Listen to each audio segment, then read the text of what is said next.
natapos na siya. So, palamigin lang natin ng konti. Tapos ilalagay natin siya sa gitna ng pigeons. Tapos pakuluan natin guys. Ayan.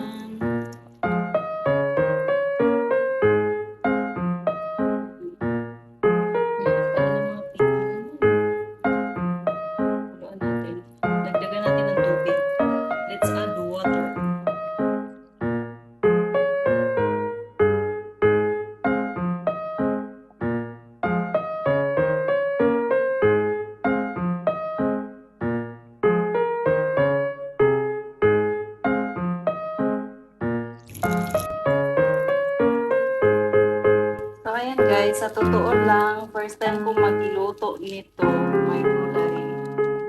Ipon. Pero hindi ako makalimutan. So, boil until parang lalapot ko siya, tapos amuin na natin.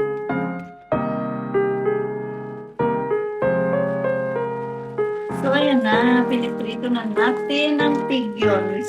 Pigeons. Ang bigas ng pagka-pigeons. Pigeons. I know how to cook the pigeons.